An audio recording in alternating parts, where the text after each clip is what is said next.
Perilaku seperti apa yang biasa disebut kejam? Sebuah organisasi misterius mengubah gen sekelompok anak-anak dan mentransplantasi otak mereka menjadi para pembunuh, menjadikan mereka agresif dan tanpa emosi. Peluang keberhasilan percobaan ini hanya 1 dari 10.000. Gadis ini adalah pembunuh paling top dari semua mutan.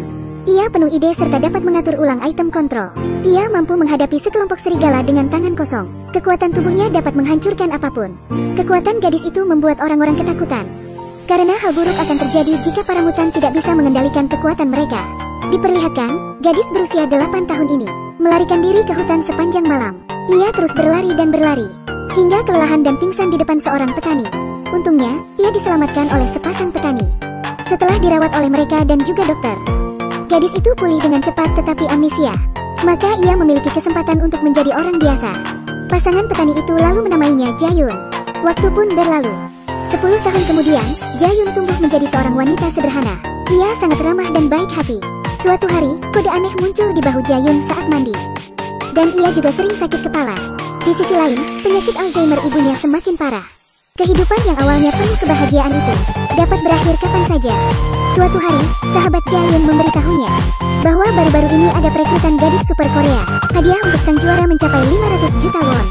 Karena desakan keadaan, Jayun sepertinya sangat membutuhkan uang. Tak disangka, dalam kompetisi itu ia mendapat nilai tertinggi di babak kualifikasi dan mendapat tempat final untuk pergi ke Seoul.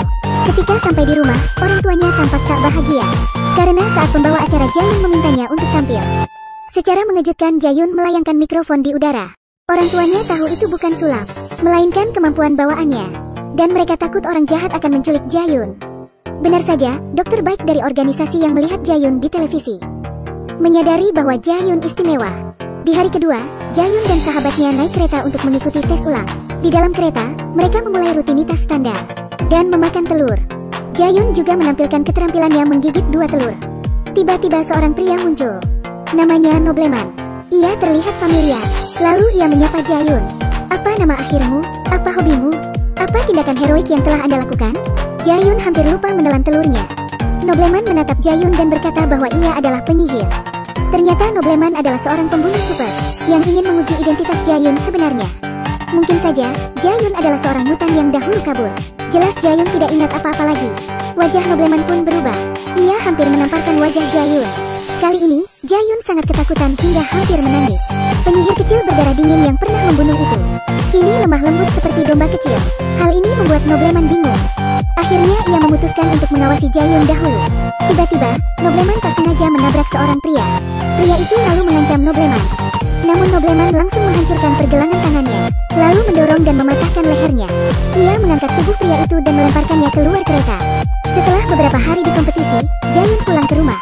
Malam harinya, saat ia baru saja keluar dari kamar, sebuah pistol mengarah ke kepalanya. Lalu pria itu memaksa Jayun untuk mengakui identitasnya. Ia menunjukkan bekas luka di wajahnya dan mengatakan bahwa itu perbuatan Jayun di masa lalu. Ia berkali memohon, "Saya bukan yang Anda cari, Anda menangkap orang yang salah." Pria itu mengira Jayun berpura-pura. Ia lalu mengarahkan pisau ke leher sahabatnya. Kini, kekuatan dalam diri Jayun tampaknya terbangun. Seperti ada yang merasuki tubuhnya, ia segera meraih pistol dan membunuh 5 orang dalam sekejap.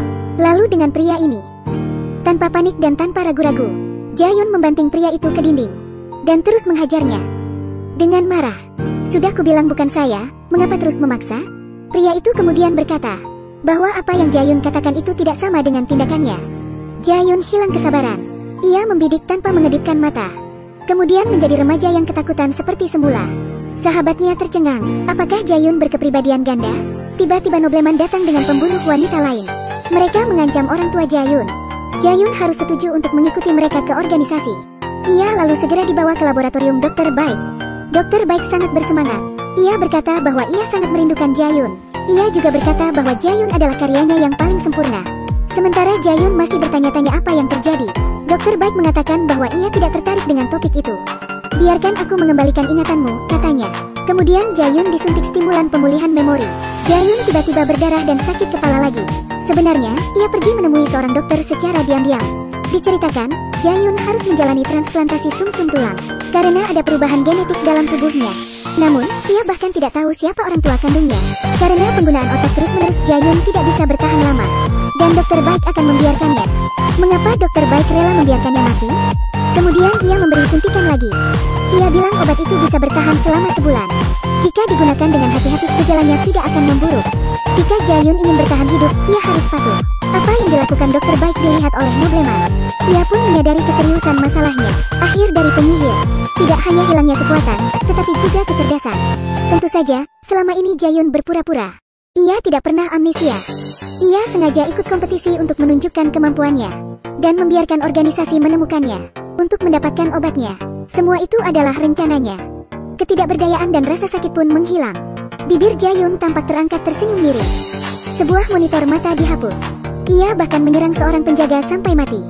Lalu mengambil pistol dan menembak Dokter Baik. Namun kaca tersebut sangat kuat sehingga peluru sulit menembus. Dokter segera melepaskan gas beracun. Jae-yun segera meledakkan peralatan pemadam kebakaran. Setelah melakukan beberapa tembakan dari atas, Jae-yun melompat dari atap. Ia tersenyum licik. Jae-yun mengatakan bahwa ia sempat melupakan organisasi sejenak.